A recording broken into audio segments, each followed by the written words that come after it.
We are starting part 3 of this mini-series. And actually I'm going to stop sharing for 1 second so I can see everybody. So what we've dealt with over the last couple of sessions is sort of a part 1 and part 2, which was a general introduction to the world of Agadic Midrashim and how to understand the world of the language of Chazal in a kind of sort of philosophical or lessons or ideals or values or principles, but not necessarily as a kind of a pshat, to separate the world of pshat and the world of drash, and also recognizing that Chazal, who span a period of 1,000 years of rabbinic literature, are not writing or reflecting in their Midrashic analysis of the text Masoret or traditions that came from Har Sinai, but rather their own personal insights into their understanding of the text, whether it be literal or homiletic. That was sort of our first unit. We saw sources related to the Gaonim and the Rishonim and the Achronim, all in that regard. Our second unit took us a little bit deeper into the domain of Midrashic analysis, and that was in particular with regards to Rashi. And Rashi's comment, or really we looked at all the Rishonim, classic commentaries, Rashi, Ramban, Ibn Ezra, and their approach to searching for a simple understanding of the text of Pshat, and that led us to Rashi, who is probably the most famous in terms of his attempt to balance, on the one hand, Pshat, on the other hand, his reliance on Midrash. And what we saw, based on the lessons and teachings of Nechama Leibowitz, was that even Rashi's quotations from Midrash, which we're most familiar with the world of Midrash from Rashi, even that is still kind of part of Rashi's attempt to understand the text, understand the Pshat, selectively quoting Midrashim, selectively moving Midrashim, applying them to places where he felt the text needed a deeper explanation just in terms of understanding Pshat. It's a much larger subject, but I kind of just gave you a brief introduction to it last week. Our subject today, next week, and really for the next 4 weeks, takes us in a somewhat different direction, and here we're going to start getting into the heart of the flip side of this, which is, up until now we've dealt with the first half of the phrase, Midrashim don't necessarily have to be taken literally, and so we've analyzed that half. From here till the end of the course, we're going to flip that around to the second half of that statement, which is that they have to be taken seriously. And what I mean by that is, because we've had this kind of mindset of reading Midrashim superficially, we've kind of separated them from the world of Tanakh and said, okay, well, we're going to look at the text as a text, and we're going to leave Midrash and ignore it, right? Because Midrash is, in terms of interpretation of text, is not relevant. And what I want to share with you today, over the next couple of sessions, is a much more sophisticated way of looking at many, not all, but many Midrashic principles. Somebody just posted the notion of it's just Midrash, exactly. And I mean, that's a mindset that I think we all have, especially when we're studying Tanakh, we're studying text, is we get to a quote and we say, oh, that's just a Midrash. But what I want to, we can't necessarily apply what I'm going to be sharing with you to every Midrash, but certainly as an approach, I think it's very valuable and it's very important to kind of balance these two areas. And so now I can go to screen sharing. Up until now, we've sort of taken the approach that I think is best articulated by the Rambam. This is one more source from that very first set of sources, but the Rambam, who in a number of places talks about Midrashim as militzot hapiyutiyot, poetic language. The rabbis spoke in a language which was poetry, metaphor, riddles, and shalosh kachu inyan Torah katuv, and not to imply that their rabbinic midrashic insight is in fact the simple reading of the value of the text, but rather, or the intent of the text, but rather more of a poetic or homiletic lesson. And that's been our principle up until now. What I want to share with you, and I think in the very first class I mentioned to you that there are two great influences on my study of Tanakh in my over the years. One, of course, I mentioned was Nechama Leibowitz, Zichrono Livracha, and the other is the Rosh Yeshiva of Yeshivat Har Etzion, Rabbi Yaakov Medan, whom I had the source of studying Tanakh under or with for many years. And what I want to share with you is a basic thesis that I learned from Rav Meidan, and it appears in writing in a number of his articles. But we're going to take it and now begin to explore it on a much deeper, a broader scale. So this is a quote from one of Rav Meidan's articles, and I apologize, I looked for an English translation of this, I could not find it, so I will translate as I go. I'm only going to read parts of it, but he starts with what we've already established. Chazal enam misaprim sipurim, our sages are not storytellers. As much as we have a tendency today to publish books of Midrash and just on the face literal value and call, and as their own works, I have a aversion to doing that. I think that's a disservice to the rabbis and to the depth of what they have written. But nonetheless, that seems to be common today. Says Rav Meidan that Chazal are not storytellers. If you take the rabbi's words in the Midrashic literature and you take them simply at a simple face value, that's foolish. On the other hand, Chazal ba'agadotehem af lo tifkedu k'ma'avirei masoret k'tumot, our sages in their agadot, in their homiletic midrashim, are also not functioning as a kind of conduit to a tradition that goes back to Har Sinai, but rather, bikar keparshanei mikra. They are engaged in a very sophisticated analysis of the text, commentary. And here's the thesis. Mikoro shel kol sipur Chazal na'utz b'derech klal b'mikre mikra'i kadum, or kodem. The source of Midrashic stories is, generally speaking, anchored in an earlier textual source in Tanakh. Meaning, now here at Varenu, let's clarify. There are many places, Rav Meidan writes, Mekumot Rabim, where the text of Tanakh is vague or ambiguous in terms of details of an event. And our sages, Kiparshanei Mikra, our sages coming as commentary, are coming to fill in those gaps, to fill in the missing pieces of the story. Ba'u lefaresh et hasatum.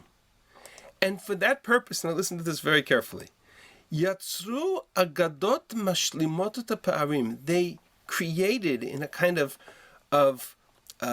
artistic literature a yitzirah of these midrashic stories that fill in the gap.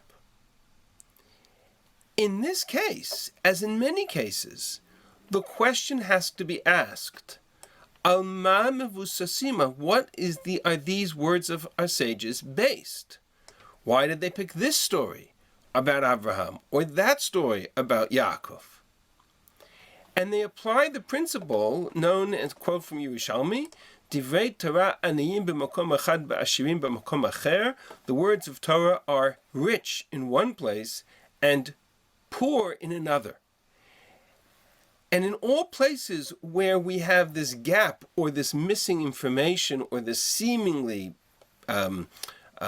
missing information, Chazal hishvu et hadmut o ha'inyan sha'alehem medubar lesipur mikra'i makbil. Our sages took one story of Tanakh, one personality in Tanakh, and compared it to another parallel story or event in Tanakh, which is the bread and butter of modern Tanakh scholarship, which is to take parallel stories and look at them as parallel language parallels, thematic parallels, and to understand what we can derive from them. That is today in the base Midrash of Yeshivat Har Etzion, Herzog, or in the contemporary world of biblical scholarship, Yeshiva University and other places. That's what we do. When we study Tanakh, when we teach Tanakh, we take one story, we take another story of Tanakh, we compare them, we compare language, we compare style, and we derive lessons from those comparisons. Says Rav Meidan, and this is the core of his theory, of his thesis, this comparison, this textual and thematic link between stories and Tanakh That's what enriches this kind of filling in of the missing parts of the story. It's almost like a literary photomontage of pieces of Tanakh superimposed on others, like missing pieces of the puzzle. Now, that sounds very complicated. I'm going to simplify it for you. What Rabbi is arguing here, and it's the basis thesis, it's one of the most dramatic, creative ideas I have ever heard in the study of Midrash, and I have, since that moment when I first heard it from him, which was some 30 years ago, I have been keeping my eyes and ears peeled for examples of this theory, of Midrashic stories that are based on other biblical accounts that Chazal literally took, rewrote, and superimposed on other stories in order to give us indications and hints to links that give us deeper insight into both events. I'll give you a simple example, and then we'll get into more sophisticated example. Here's a simple example. You've all heard the Midrashic statement, Rashi quotes in Chumash, that Pinchas hu Eliyahu. The identification of Pinchas and Eliyahu. Now, if I take that literally, it means that the biblical persona of Pinchas is alive and well in the story of Eliyahu Hanavi some 500 years later or so, or 400 years later, when Pinchas to Eliyahu is maybe 300 years. Okay? Means that Pinchas, by the time we get to the story of Malachim, end of Malachim Aleph, beginning of Malachim Bet, Pinchas is now some 300 years old. Now, I can take that literally and suggest that Pinchas is in fact Eliyahu. But I'm quite convinced, and that goes into the theme that we've been developing up until now, that Chazal never intended us to take that literally, and to suggest that Pinchas, the story of Pinchas in Tanakh and Chumash, is the same as Eliyahu Hanavi, and that he's a soul that lived for 300 years and then went up to Shamayim. Rather, what Chazal are doing is very simple, which is they recognize that there's a key characteristic of Pinchas that is expressed in a phrase the Torah uses to describe Pinchas. Namely, if you remember the story of Pinchas who killed Zimri and kind of was zealous at the beginning of Parshat Chukat, beginning of Parshat, end of Parshat Chukat, beginning of Parshat Balak.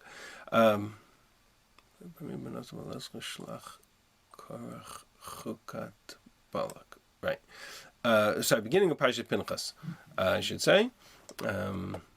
End of Parshat Balak. Pinchas ben Elazar ben Aaron HaKohen and Shivat Chamatim Yal Bnei Yisrael. Pinchas ben Elazar was the one who turned my wrath away from the children of Israel.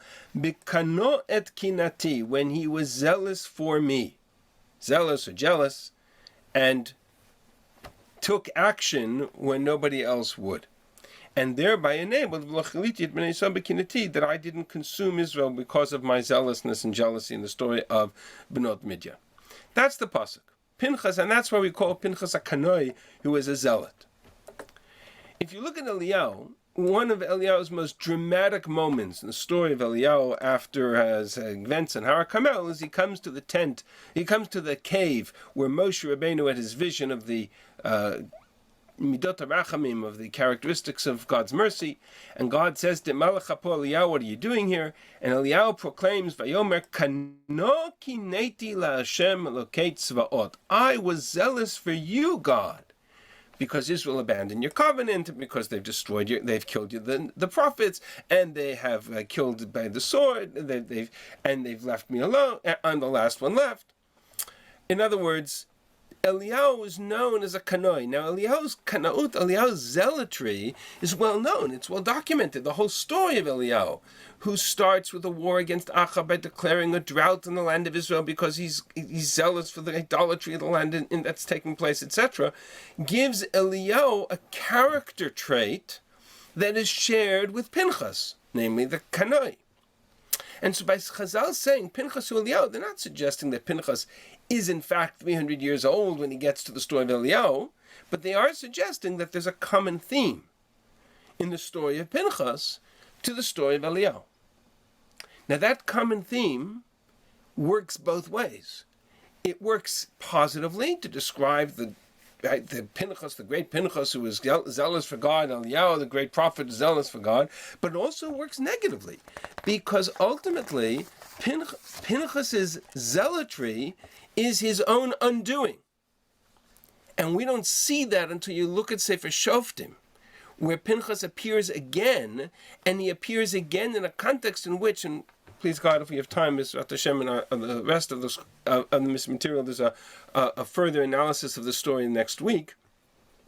But Pinchas's own zealotry gets him into trouble in Sefer Shoftim, while Eliyahu's own zealotry also gets him into trouble. And it's almost as if the Torah's message is, as much as zealotry has a place, it is not an ideal and it doesn't have a place in leadership, and therefore the failure of Eliyahu in his application of zealotry is also the failure in the context of Pinchas. And so by three words, Pinchas to Eliyahu, Chazal link two anchor points in the story of Tanakh and say to us, what you're seeing here is similar to what you're seeing here and vice versa.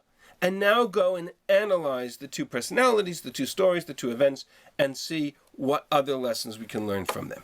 So that's exactly what Rav Meidan is describing. That's a very simple example. We're going to get to more sophisticated ones, where the notion is that many of these Midrashic stories or insights are built around text in Tanakh that we don't necessarily know or see on the face of it, and Chazal are helping us unravel that mystery.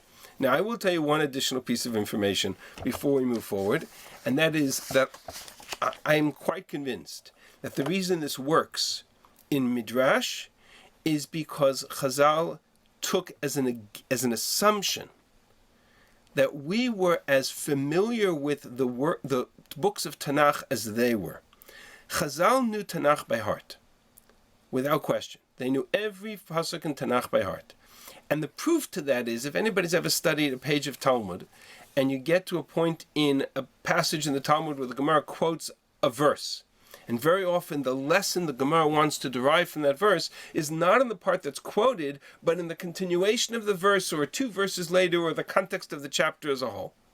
Because Chazal assumed if they quote half a verse, we know the rest. Chazal certainly knew Tanakh by heart. They assumed we did too. And so when they paint these pictures and draw these connect the dots kinds of insights, they're assuming to us it's self-explanatory. And that's part of the problem, is that we've lost that depth of understanding, and therefore we've lost to a large extent the significance, the key to unlocking the mystery of these Midrashic insights. All right, enough theory, let's talk Talkless. I want to start actually with what is undoubtedly the most famous Midrashic story in all of Midrashic literature, and at the same time, the classic example to this theory. And that is the story of Abraham in the furnace, being thrown into the furnace of Nimrod, or Abraham's fight with his father's idols. Ask most people who aren't really well versed in the story of Bereshit, how Abraham's story begins, and they'll tell you that Abraham's fight with his father's idols and destroys his father's idols, and his father brings him to Nimrod, and Nimrod throws him into the furnace, and there's an angel comes and saves him, etc. All of that is the beginning of the story of Abraham. Surprise, surprise, none of that is in Tanakh. And so this is one of those classic Midrashic stories, and I'm going to read it in English for the sake of time. The Hebrew or the Aramaic appears here. Haran died in the presence of his father Terach. That's the pasuk in Bereshit. Rabbi Chia said Terach was a manufacturer of idols. Now, just right there, let's stop for 1 second. Terach obed slamimaya. Terach was an idolater. How do we know that Terach worshipped idols? Let's start from the basic question. There's an assumption here. Terach worshipped idols. Where in Sefer Bereshit does it tell me that Terach worshipped idols? The story of Terach, the first time he's mentioned in the context of taking Abraham and his family from Haran to the land of Canaan. He stops, from Ur Kasdim to the land of Canaan. He stops in Haran, and Terach and Abraham continues the journey. The beginning of Parashat Lech Lecha. We know nothing about Terach in Sefer Bereshit. Nothing. So where do we get the notion that Terach was a manufacturer of idols? Now, it could be a pure Midrashic creation. On the other hand, if I know, as I think Chazal did and assumed we did, all of Tanakh by heart, then we immediately recognize a verse which is not on your source page. I apologize, I added this later, but it is. No, actually, it is on your source page. I lied. If you go down to Yeshua Perek Daled, we find the very last chapter of Sefer Yoshua. Vayomer Yoshua Kolam, Yoshua is giving a history lesson to the people. And he says to them, Kamar Hashem Elokei Yisrael, thus says Hashem, God of Israel.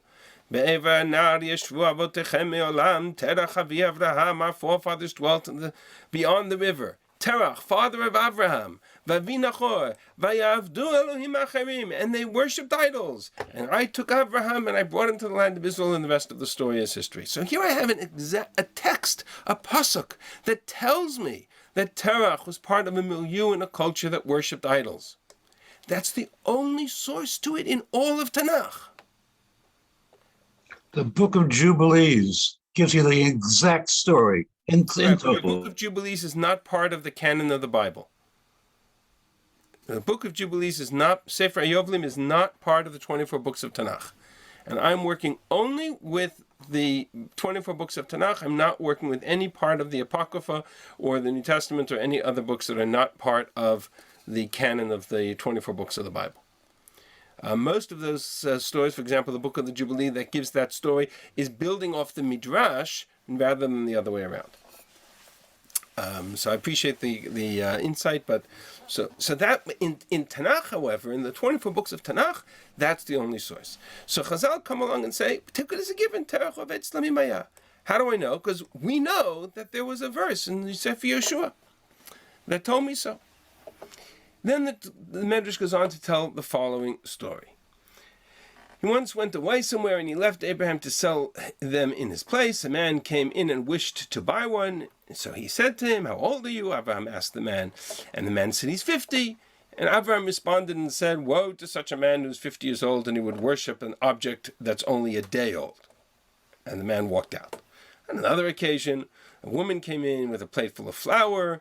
And she said to him, take this and offer it to the idols. So Abraham took a stick and he broke the idols.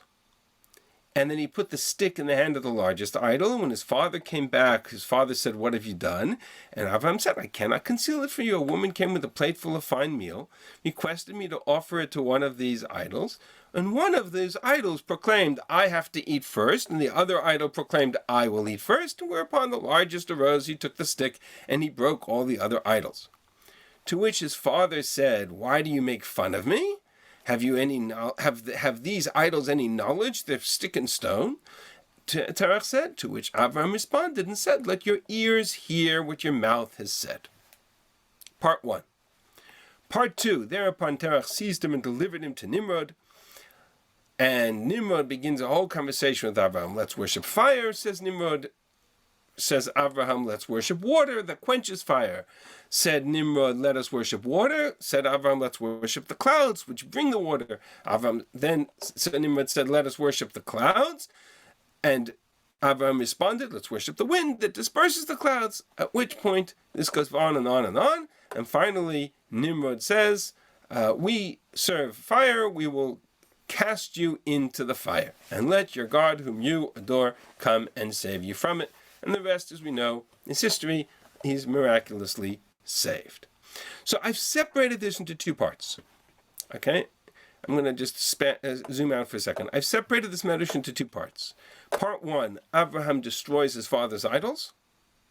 Part 2, Abraham is thrown into the furnace of Nimrod and is miraculously saved as part of his early origins and faith in God. Okay. Both of these halves of this story, of this midrash, are biblical events. They are both rooted in other biblical accounts. And that's the theory of Rav Medan. And this is actually the article around which Rav Medan wrote this theory, but we'll see it in many examples. If I was to say to you, and the problem here is that we need to know all 24 books of Tanakh in order to properly process what this Midrash is saying. And if we don't have a grasp of the book of Shoftim, or the book of Daniel, or the book of Malachim, or any of these other books of Tanakh, then we miss a big piece of what Chazal are trying to convey. And that's part of what my whole philosophy in trying to express and to teach this material is to recognize that Chazal are not telling stories. They are drawing insights. They are playing a very sophisticated game of connect the dots. The question is, what dots are they trying to connect? So if I said to you, okay, Nimrod, who is Nimrod? What do we know about Nimrod? Wait a second, how is Nimrod in this story? Abraham and Nimrod never have a conversation with each other. Where does Nimrod come from? Okay, the answer is, if you look at Bereshit, you'll see that in Bereshit chapter 10 it says that Nimrod was a Gibor Ba'aretz. This is in Parshat Noach, so this is right before Lech Lecha. And he was a Gibor Tzayid, he was a mighty hunter. And Vatihi Reshit Mamlachto Bavel, and the beginning of his kingdom was in Bavel. Erech, Akkad, Kalnei, in the land of Shinar. Okay, so now I have a little bit of an understanding of who Nimrod is. He's a king, beginning of his kingdom. He's a warrior. He's a king. And his kingdom is in the land of Bavel. Eretz Shinar. Bavel. Okay. So if I said to you, wait a second, a story in Bavel and or the land of Shinar with a fiery furnace and a test of faith into which a person who is loyal to God is thrown in order to, as a kind of a challenge to his faith, and then he is miraculously saved, you would say that's the story of Abraham in the furnace of Nimrod in Bavel. And I would say to you, no. Daniel. What I just described to you is the story of Hananiah, Mishael, and Azariah in the fiery furnace of Nebuchadnezzar in the land of Bavel in Sefer Daniel. In other words, the story exists. The story exists in Tanakh. It's in Sefer Daniel, as somebody correctly just pointed out. And it's remarkably similar, but that's not a coincidence. And here's the story in Daniel chapter 3. Nebuchadnezzar, king of Bavel, spoke and said to these three individuals by the names of Hananiah, Mishael, and Azariah, or Shadrach, Meshach, and Abednego, which are their Babylonian names, that do you not serve my gods, not worship the golden image that I have set up? If you are ready, when you hear the sound of the horn and the pipe, etc., you will bow down and worship this image which I have made, and if not, I will throw you into the burning fiery furnace. Daniel chapter 3. And the God who shall say, and who is the God who will save you from my hands? And Shadrach, Meshach, and Abednego answered and said, O Nebuchadnezzar, we have no need to answer you in this matter. If it be so that our God whom we serve is able to save us from the fiery furnace, you will save us. But if not, be it known to you, O king, that we will not serve your gods, nor worship the golden image which you have set up. In other words, Hananiah, Mishael, and Azariah go into the furnace not knowing that they're going to be saved. They go into the furnace as an act of faith with God, and they said loyalty to God, not faith, loyalty. And if they don't survive, so be it. Which, if you read between the lines in the original story of the Midrash, is exactly the difference between Abraham and Nimrod. Abraham and Nahor. The Midrash here identifies that Abraham's brother, Nahor, was standing there not Nochar, Haran. He was standing there, and he said, "Well, if Abraham's saved, then I'll say my faith is with Abraham, and if Abraham dies, then I'll say my faith is with Nimrod." And it doesn't work for Haran the way it works for Abraham, right? That notion that Abraham's loyalty is not based on the assumption that he'll be saved, but rather just a loyalty to God, that too is in the story in Daniel. And then, of course, the rest of the story we know. They're thrown into the furnace, and the Malach comes and saves them. So the story of Abraham in the furnace is essentially a rework of the story of Hananiah, Mishael, and Azariah in the furnace of Nebuchadnezzar. It's even the same place. It's the same location. It's Bavel or Shinar. It's Nimrod, who is the king of Bavel in the days of Abraham, and Nebuchadnezzar in the days of Daniel. Now, the real question that has to be asked is, it's clear that Chazal recognized the story in Daniel and reworked it into a story by Abraham. The only question is why? And that's a question we're going to address momentarily, because that's the key question. So what are they trying to do? Why did they literally copy and paste a story from Sefer Daniel into the backdrop or the background of the story of Abraham? But there's another part of the story as well, right? The Midrash is comprised of two events. The first one of this is the furnace of Nimrod. The other was that Abraham's journey begins with an act of defiance against the idols of his father. And so Abraham's beginning, sort of the origin story, if you will, in the language of modern movies, right? The origin story of Abraham is Abraham breaks his father's idols, and then his story begins. That too has its roots in a biblical account, not by Abraham, but by somebody else, namely. So I'm going to jump from Daniel for a second. We'll come back to Daniel in a minute. But we're going to jump to Shoftim. Chapter 6 of the book of Shoftim. God came to Gideon, and he says to him, "You are going to save Israel from the hands of the Midianites." But God said to him, "First, you have a job to do." God said to him, "Take this ox that is your father's ox." Gideon's father was an idol worshipper. V'harasta et mizbach habal asher la'avicha ve'et asherah asher alav tichot. And first destroy your father's altar to Baal and cut down the Asherah tree, the idolatry tree that is next to it. And build an altar to God, and upon it bring these sacrifices. In other words, the story in Sefer Shoftim, if you remember the story where he has to go to war against an entire army of Midian, and he's got an army of 30,000. God says, "You're not going to war with 30,000 soldiers, because if you do, you'll say that you were victorious because of the strength of your own hands." And he whittles, by various ways, he whittles down this army to 300 soldiers. And he says, with these 300, you're going to go to war against the tens of thousands of Midianite soldiers. And the whole story unfolds in chapter 6 and 7 of Sefer Shoftim. But that story begins where Gideon is told he has to first destroy his father's altar to Baal, which he doesn't want to do by day because he's afraid of what they'll do, and so he does it at night. And eventually, because he destroyed the altar of Baal, he's given a nickname of Yerubbaal, of the one who fought against Baal. So here I have a story in Tanakh of an individual who's the leader of his people, who is the shofet, who will lead his people into battle, with a small army and not a great army, against many, many, many thousands more in number, as a demonstration of God, loyalty to God's power. And we're told that his story has to begin with a destroying of his father's altar and idolatry. So Chazal took that story and superimposed it on the backdrop to Avraham. Abraham's story also must begin with the destruction of the altar, the idolatry of his father.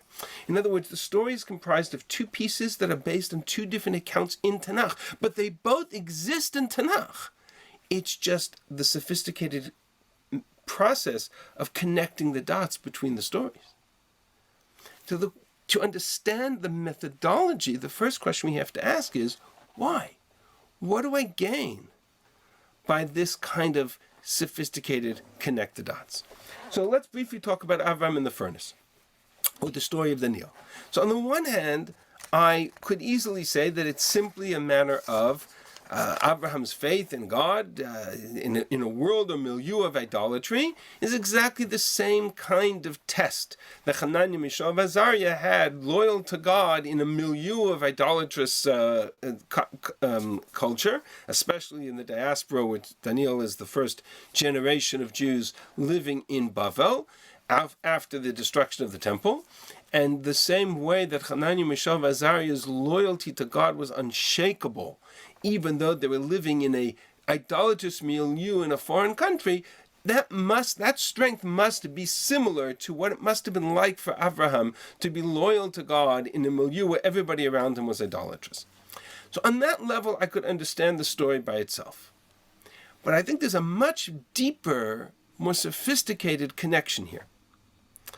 And it starts with the recognition of understanding the story of Hananiah, Mishael, and Azariah. In other words, sometimes it works backwards. It's not about telling us about Abraham yet, as much as it's telling us about Hananiah, Mishael, and Azariah. Namely, what was the statue? This is chapter 3 of Daniel. I just finished sort of teaching Sefer Daniel in my community, so we're kind of in the midst of this discussion. But what was the statue? So if you look at the sequence of chapter 2, chapter 3, and chapter 4 of Daniel, the statue is a fascinating piece of the story.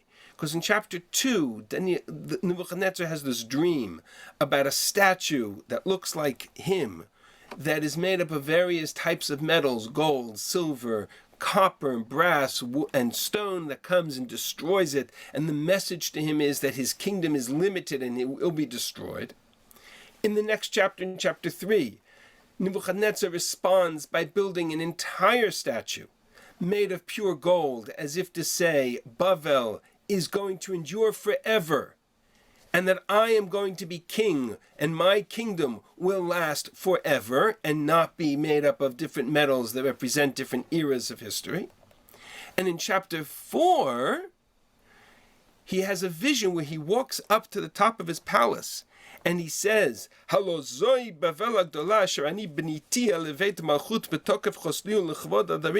is my Bavel. I'm looking out at my kingdom from the top, from the palace, on the rooftop of this tower of Bavel, and I see all of Bavel that I have built with the might of my hand and the honor and the power of my majesty.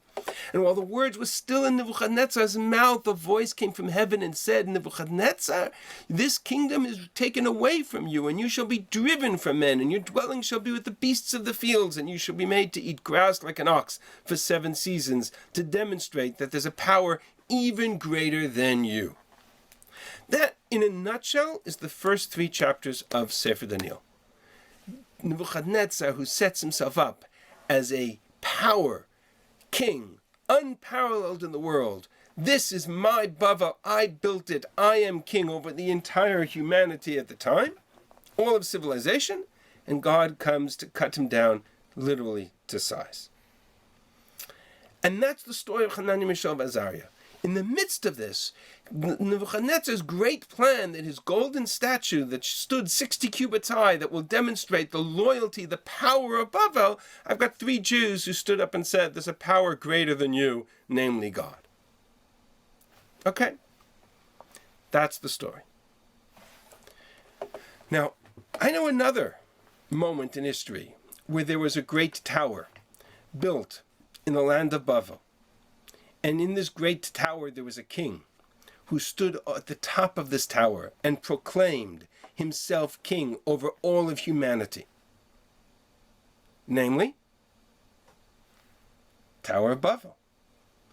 The Tower of Bavel is exactly the same story. Look at the Tower of Bavel is in Bereshit Yud Aleph, which is the next chapter I showed you before, chapter 10, which is Nimrod. And the story of Nimrod's kingdom. In chapter 11, we start, Vayikol haaretz safar achat u'dvarim achadim, the entire world was of one language and one speech. And they got together in the valley of Shinar in the land of Bavel, and they began to build a city and a tower. And God comes to disrupt this tower. And everybody wonders, what did the people do wrong? They built a tower up to heavens. Why did God get so angry at them? And Rashi is his interpretation, etc. I want to share with you the Sforno. It's extraordinary. The Sforno says, Zu aita atzat sarei ador. This was the generation, the story of the leaders of the generation. This was their idea. Lamlich et Nimrod al kol amin ha'enoshi. To crown Nimrod king over the entire human race. Nimrod is the king of Bavel. The tower is a palace. And everybody would look up to that tower, and who would stand at the top of that tower, looking down at his kingdom and saying, "This is Bavel that I built to my majesty and glory"? Nimrod. And you've heard the expression that we refer to God as Melech Malchei HaMelachim, right? God is King of Kings. Why don't we refer to God as King of Kings? Why do we have three phrases there? Melech Malchei HaMelachim. What happened to Melech HaMelachim? Why don't we just refer to God as King of Kings?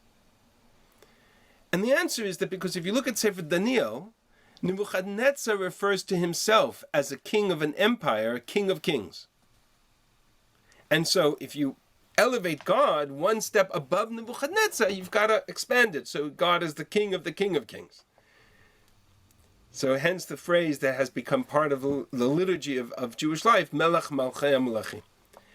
That's exactly what was going on in the Tower of Babel. Now, so here's what I have. I have the Tower of Babel on the one hand, which is the story of Nimrod's attempt to become king of all of humanity. And I have the story of Nebuchadnezzar on the other hand, and Hananiah, Mishael, Azariah. Why is it relevant to Abraham? It's a triangle. Because this story is the last story of Parshat Noach, and the next verse, which you don't have here in the text, but the next verse is the beginning of the story of Abraham. And the Tower of Babel serves as the backdrop to the story of Abraham in the text. So much so that in the fascinating Midrash, in Bereshit Rabbah, the Midrash asks the question, how old was Abraham when he recognized God? And there are two opinions. We're familiar with the second opinion, that he was 3 years old, questioning who started the world, etc. But the other opinion in the Midrash is that he was 48 years old when he discovered God. And you have to ask the question, why 48? Where does that number come from? Well, the answer is, Avram is exactly 48 years old at the time of the Tower of Babel, if you go through the chronology of Sefer Bereshit. He's standing and watching the events of the Tower of Babel, and he sees Nebuchadnezzar he sees Nimrod, Freudian slip. He sees Nimrod unite all of humanity by conquest, by the fact that he's a Gibor Tzayid, that he's a warrior. And he's a Safar Chatu Dvarim Echadim, and he unites all of humanity into one unified kingdom, all serve the king of Bavel. And then he sees a power more powerful than Nimrod come and take him down, and he realizes that there's a God who's a king of kings. And so it's the story of God's intervention in history that transforms Abraham and gives him the faith to recognize God in the world. That's the story. That's why the Tower of Babel serves as the backdrop to the story of Abraham in the text. This is the triangle that Chazal draw for us by taking the story of Hananiah, Mishael, and Azariah in the furnace of Nebuchadnezzar and saying, oh, that's what happened to Abraham in the furnace of Nimrod. Nimrod, Bavel, Nebuchadnezzar, Bavel, Tower, and suddenly I have a triangle that gives me a whole new insight into Abraham, into Nimrod, into Sefer Bereshit, into everything that's taking place. That's the power of a Midrash. If we recognize that the Midrash is designed to link two stories in our minds, the story upon which it's written and the story from whence it comes. But for that, we need to know or be familiar with both. Okay, so I've given you essentially a snapshot of one shiur which is essentially the article written by Rav Medan in his book on Sefer Bereshit that develops this theory. And what I want to share with you now for the remainder of today and then next week are a collection of other examples over the span of Tanakh and the span of Midrash that are all based on the same methodology. Namely, I have a Medrash Chazal in one place in Chumash or in Nach, that if we understand that all 24 books of Tanakh are one unit, and we can draw from any of them, suddenly we realize that there's a great depth to each of these stories. We have to know the story from which it comes and the story on which it is applicable. So let's briefly do the second example, which is Shoftim Perek Vav, this chapter of Gidon. And I suggested to you that Gidon's destroying of the idols of his father is the backdrop that Chazal used to create the other half of that Midrashic story, namely Abraham destroying the idols of his father. It creates a parallel in our minds between the story of Gidon and the story of Abraham. So that Medrash should, if we understand it correctly, conjure in our minds the notion and say, okay, well, Gidon destroyed his father's idols, or altar. Chazal are telling us that Abraham, quote-unquote, did the same thing. That means that Chazal are telling us to understand Abraham, we need to see the story of Gidon, or vice versa, to see the story of Gidon, we need to see the story of Abraham. Well, what do they have in common? What do Gidon and Abraham have in common? I'm going to stop sharing for a second. What do Gidon and Abraham have in common? I can tell you one thing they have in common. Gidon's most famous moment was a battle against thousands of Midianite soldiers, where he went to war not with an army of 30,000, but God whittled it down to an army of 300. And if you remember the story, you had to give a torch to each one, and on the horse and a pitcher, and make noise, and they kind of all attacked from different sides of Midian, and Midian thought that each one was the head of a platoon rather than an individual soldier, and they fled. 300 could destroy an entire army. Well, does that not tell me something about Abraham? Do we know any story about Abraham where he goes to war with approximately 300 people to go to war against massive armies of kings and chariots and horses and warriors and armies and kings and alliances? And we wonder, how could 318 people that Abraham took into a battle against the four kings be victorious again? How could you do that? Is that real? For real? Are we suggesting that Abraham and 318 people went to war against the entire combined forces of four kings? The answer is yes. If Gidon could do it, so could Abraham. And suddenly the whole story of Abraham's battle against Kedar Omer and his forces takes on a whole new meaning if we see it against the backdrop of Abraham's battle. Against the backdrop of Gidon's battle against Midian. And there are many other comparisons between Gidon and Abraham that I'm going to skip for now, but I think you get the message. The whole idea is that these Midrashic stories are there to conjure in our minds an association. And from that association, we now begin to put the pieces of the puzzle together, and it gives us insight in both directions. All right, I'm going to move into a second example of this kind of genre, and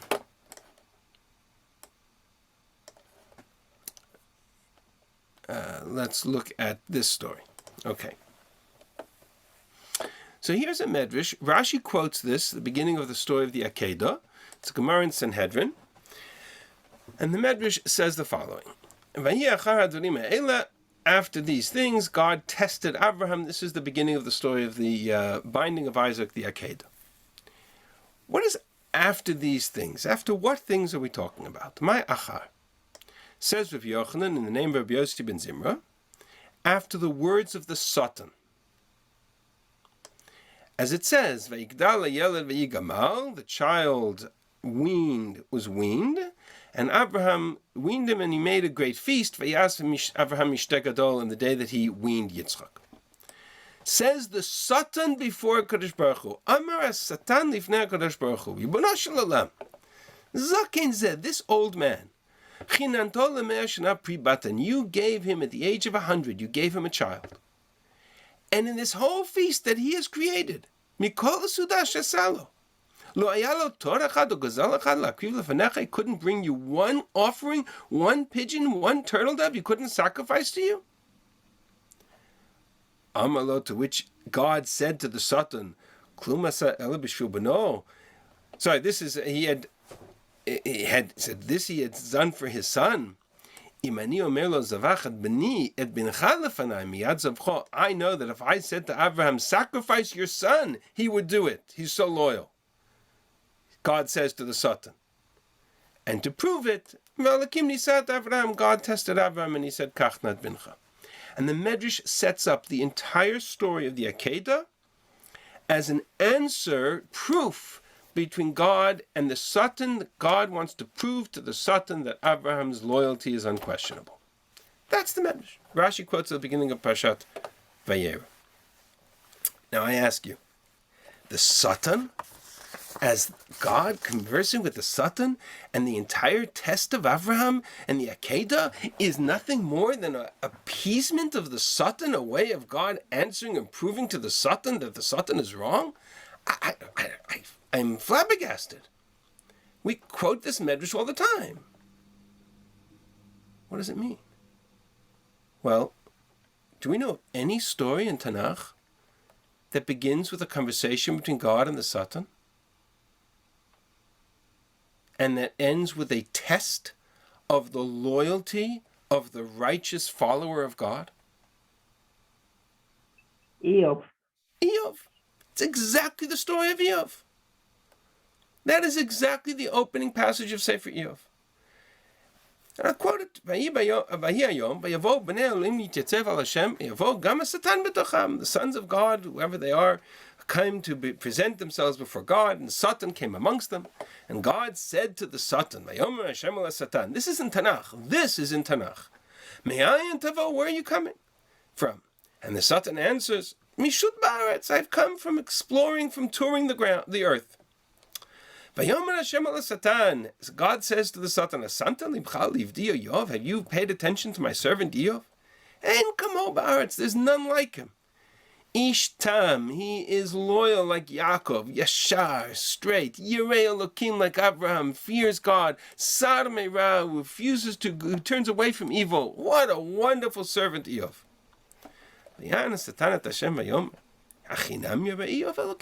So the Satan says, wait a second, Eov fears God because he's got a good life.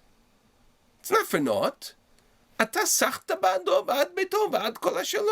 You have not protected him and given him a house and his family and wealth, etc. You've blessed him, and he's wealthy. Of course he's going to serve you. He's got it great. Says the Satan to God, now see, if you put forth your hand and destroy all that he has and watch him turn his blessing into curse. God said to the Satan,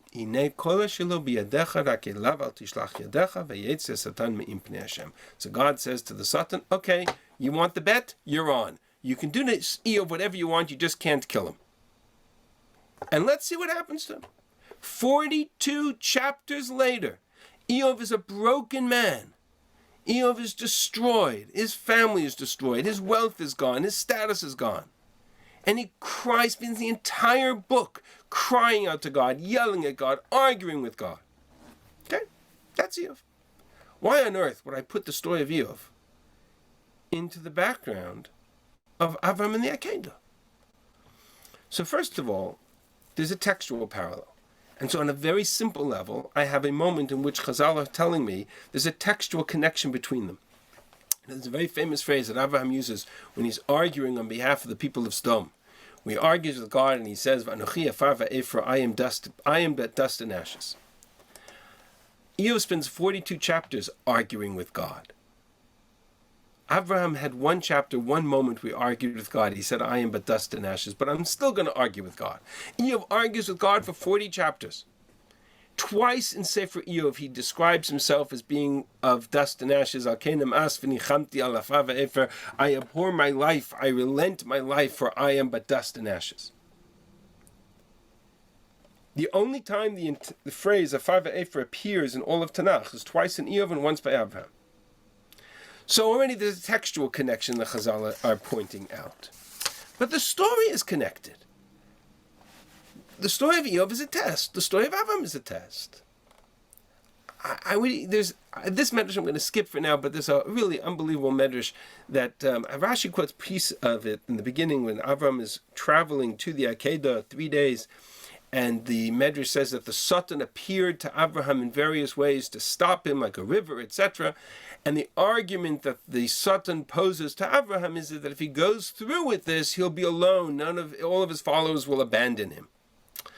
That Midrash is also built around the story of Eov, because Eov's whole angst, his pain, is in the fact that his friends have abandoned him.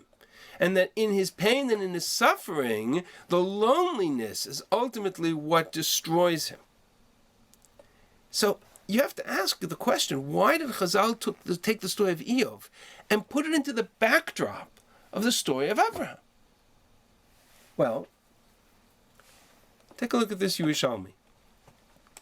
When was Eov? When did the story of Eov take place? So you know there's an opinion in the Gemara that Eov, the entire book of Eov, is a literary creation. It's a mashal, it's a parable, that it didn't actually happen. There is such an opinion in Chazal that he is a mashal. Nonetheless, the Yerushalmi takes a different approach and quotes the opinion of Ish Lakish, who says that Eov lived at the time of Avraham.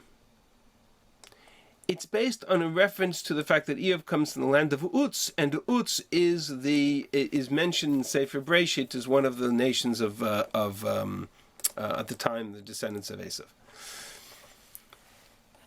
Furthermore, the Gemara in Baba Basra that says Chasid Aya b'umot ha'olam ve'Eov shmo, there was one pious man amongst the heathens. His name was Eov. He was not Jewish. He was a Gentile.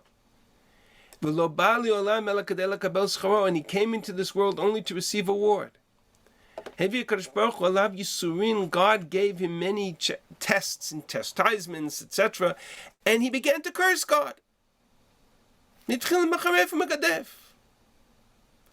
That stands in contrast to Abraham, who was tested with 10 different tests, and he withstood them all, and he never questioned God. In other words, and this is really the extraordinary piece of it, what do Chazal recognize? Avram has no origin story.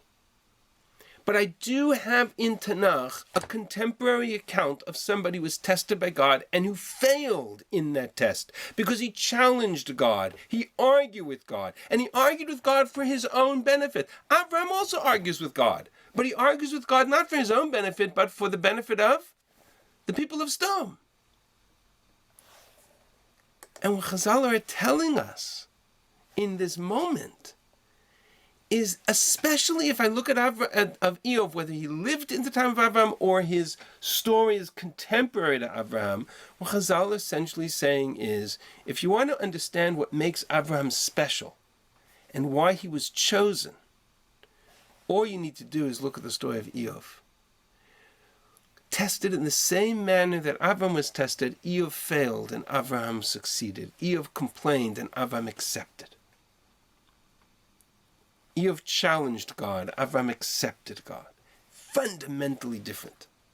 But I start by taking the beginning of the introduction of Eov and putting it into the background of the story of Abraham in order to link the two in my mind.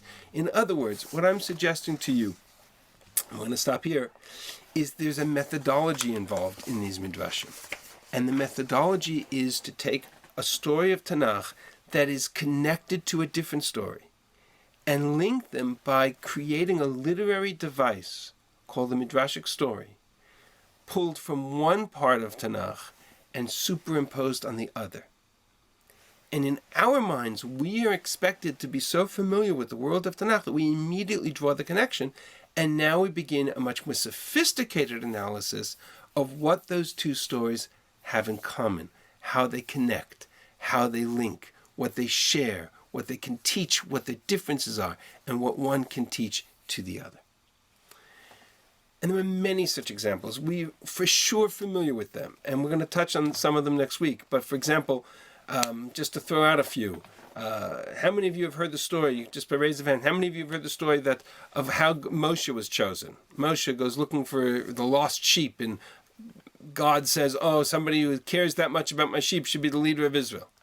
Right? You've all heard that Midrash. That story appears in Tanakh. That story appears in Tanakh. Not by Moshe, but by Shaul, who goes looking for his father's lost donkey and ends up encountering Shmuel, who tells him he's going to be the first king of Israel. I have no doubt that Chazal pulled one story to enhance the other. And so on and so forth. So we're going to look at a number of these examples and what they teach us. But each one is a mini shir. You understand that each one of these examples opens up a whole analysis that requires a shir into itself. We're going to do it grave injustice by doing snippets of those shirim in order to kind of pull many of these examples together in a depth of knowledge, a depth of examples of this theory. So for now, I'm going to stop here. I'm not going to have time for today for questions. However, if you have questions, write them down. Either email them to me, or I'll get on the call next week 15 minutes early. You're welcome to join me, and we'll have a chance to continue this conversation in kind of a Q&A that we can do at that time. Thank you very much. My pleasure. I hope you enjoyed it. Very much. Thank you, Rabbi Shulman. Thanks everybody for coming. Thank you. Be sure to check out our program schedule for upcoming shiurim. Have a great week, everybody. Thank you very much. Wonderful share.